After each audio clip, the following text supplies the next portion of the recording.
Hello నాన్న. మనము ఎప్పుడూ ఎన్నో టాపిక్స్ గురించి మాట్లాడాం కానీ, మీ కమ్యూనిటీ సర్వీసెస్ కానీ, లేదా ఈ యూనియన్ ఈ పెన్షనర్స్‌ది ఎప్పుడు మిమ్మల్ని అడగలేదు డీటెయిల్స్. అంటే మీరు లాస్ట్ 15 ఇయర్స్ ఇప్పుడు రిటైర్ అయినప్పటి నుండి దీంట్లో పార్టిసిపేట్ చేస్తున్నారు వేరియస్ ప్రోగ్రామ్స్. అసలు దీని గురించి డీటెయిల్స్ చెప్పండి. మీరు ఇది ఎప్పుడు జాయిన్ అయ్యారు దీంట్లో యూనియన్‌లో? మిదానిలోనా? లేకపోతే డిఆర్‌డిఓ? మీరు మాక్సిమం కెరియర్ అంతా మిదానిలోనే అక్కడే రిటైర్ అయ్యారు కూడా. సో, దాని గురించి డీటెయిల్స్ చెప్పండి. పావని, నేను డిఆర్డిఓ నుంచే అక్కడి నుంచే నాది స్టార్ట్ అయింది స్టేడియంలో పనిచేయడం అనేది. అక్కడ నేను వెళ్ళినప్పుడు 76లో అక్కడ అసలు అసోసియేషన్ యూనియన్ ఎలాంటిది లేకుండే.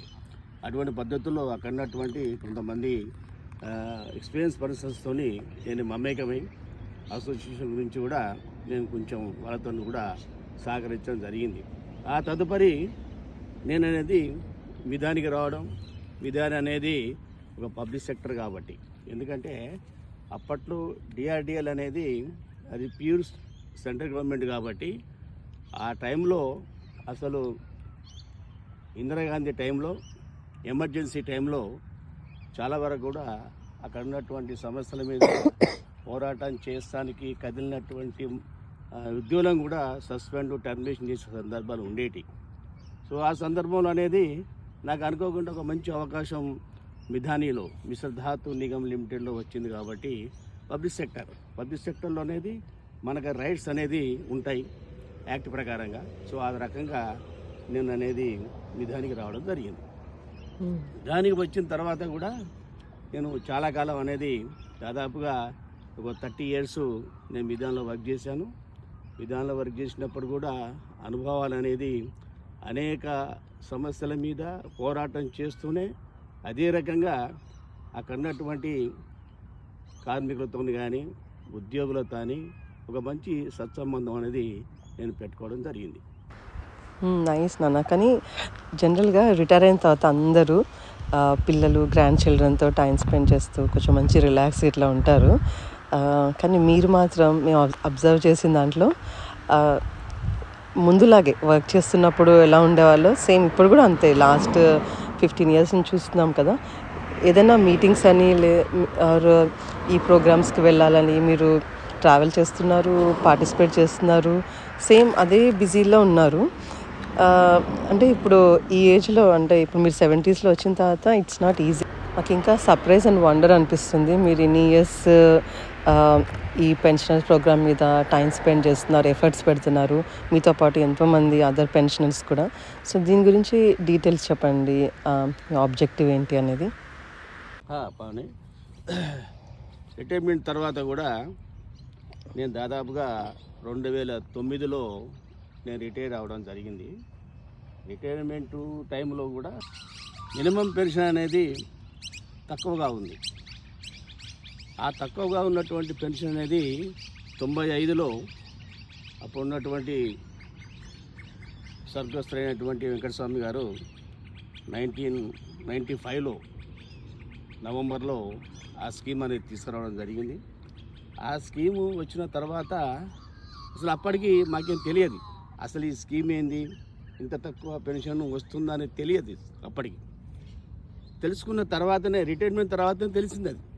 తర్వాత అప్పటికే హైదరాబాదులో పిఎన్టీ డిపార్ట్మెంట్లో పనిచేసి రిటైర్మెంట్ అయినటువంటి ఎంఎన్ రెడ్డి గారు అప్రా అనేటువంటి సంస్థను, అంటే all pensioners and retired persons association Andhra Pradesh అనేది ఉమ్మడి రాష్ట్రం కాబట్టి ఆ టైంలో వారు అనేది ఈ యొక్క అసోసియేషన్ అనేది ఏర్పాటు చేసేసి కేవలం రాష్ట్ర ప్రభుత్వ ఉద్యోగుల పెన్షనర్ సమస్యలపైన, కేంద్ర ప్రభుత్వ ఉద్యోగుల సమస్యలపైననే వారు అనేది ఈ యొక్క పెన్షన్ పైన సమస్యలపైన వారిని అప్పటికే వాళ్ళు ఉద్యమం చేయడం అనేది జరుగుతున్నది.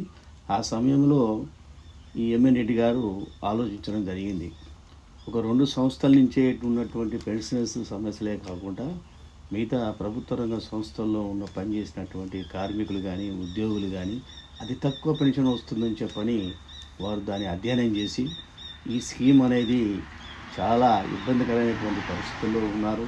ఎంప్లాయీస్ కూడా రిటైర్మెంట్ అయిన వాళ్ళు, అదే రకంగా కార్మికులు కూడా దీనిపై అనేది ఖచ్చితంగా ప్రభుత్వం ఒత్తిడి తీసుకొని వచ్చి ఈ యొక్క పెన్షన్ ఎన్హాన్స్మెంట్ చేయాలని చెప్పని వాళ్ళు అనేది దృష్టి దాని మీద సాధించడం జరిగింది. ఆ సాధించిన తర్వాతనే అప్పటికే మేము రిటైర్మెంట్ అయి ఉన్నాం.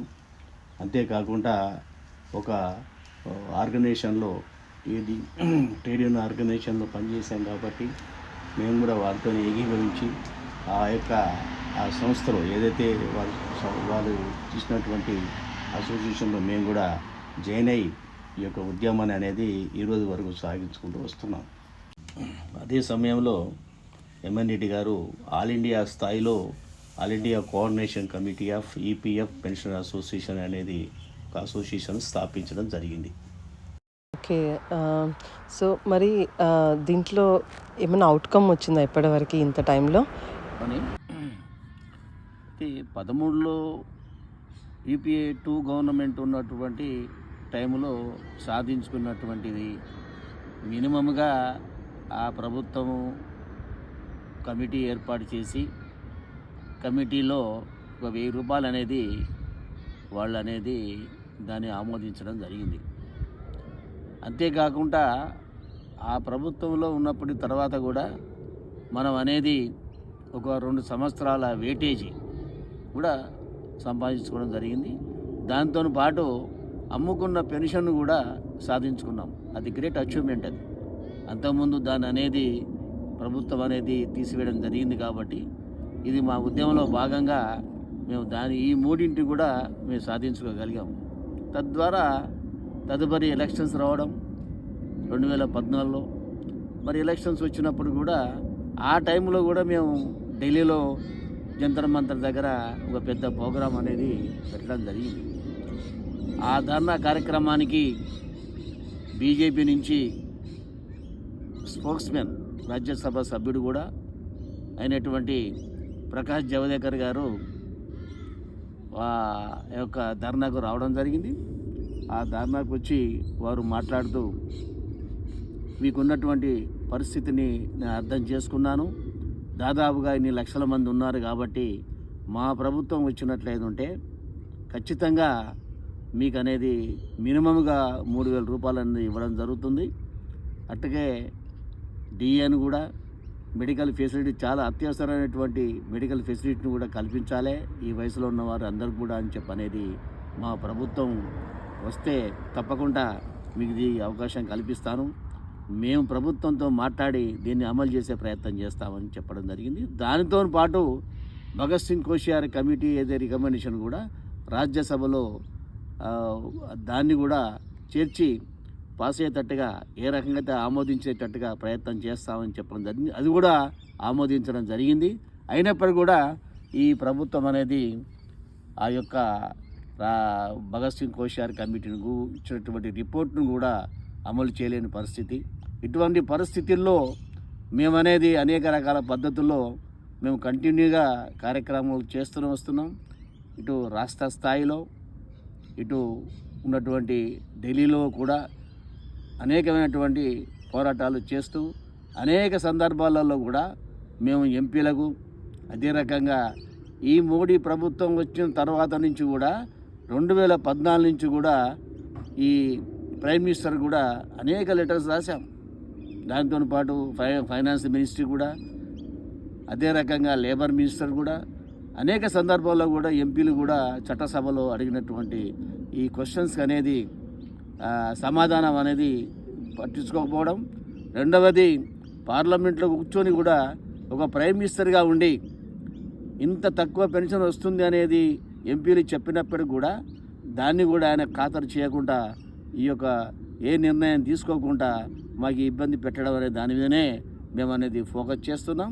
దీన్ని కూడా అనేక మంది ఎంపీలు, ఎందుకంటే గతంలో కూడా జయా బచ్చన్ అయితేనేమి, అదే రకంగా ఎలమారం కరీం గారు సిపిఎం పార్టీ నుంచి, అదే రకంగా ప్రేమచంద్రన్ గారు, అదే రకంగా అనేక మంది కూడా అడిగినప్పటికి కూడా ఈ ప్రభుత్వం పట్టించుకోకుండా దాదాపుగా మా యొక్క కాంట్రిబ్యూషన్ అన్క్లెయిమ్డ్ అమౌంటే లక్షల కోట్ల రూపాయలు ఉంది. ఆ లక్షల కోట్ల రూపాయల నుంచే ఇవ్వాలని చెప్పనేది కూడా చాలామంది ఎంపీలు కూడా అడగడం జరిగింది. అయినప్పటికీ కూడా దాని నుంచి ఎటువంటి కూడా మాకు అనేది సమాధానం చెప్పకుండా దీన్ని అనేది ఈ రోజు వరకు కూడా తాత్సారం చేస్తూ 2018లో ఏదో మాకు ఊరట కలిగించాలని చెప్పని ఉద్దేశంతో ఒక హై ఎంపవర్డ్ మానిటరింగ్ కమిటీ అనేది ఏర్పాటు చేసి ఆ హై ఎంపవర్డ్ మానిటరింగ్ కమిటీ కూడా మరి వాళ్ళ రికమెండేషన్ 2,000 రూపాయలు ఇవ్వాలని కూడా చెప్పడం జరిగింది. అది కూడా ఈ ప్రభుత్వం అనేది దాన్ని కూడా అమలు చేయలేని పరిస్థితి. ఇలాంటి పరిస్థితుల్లో మేము అనేది బీజేపీ ప్రభుత్వం కనీసమైన సుప్రీంకోర్టు అయినా ఒక జడ్జిమెంట్ ఇస్తుంది, న్యాయపరమైనటువంటి అత్యున్నత న్యాయస్థానం కాబట్టి ఆశించాం.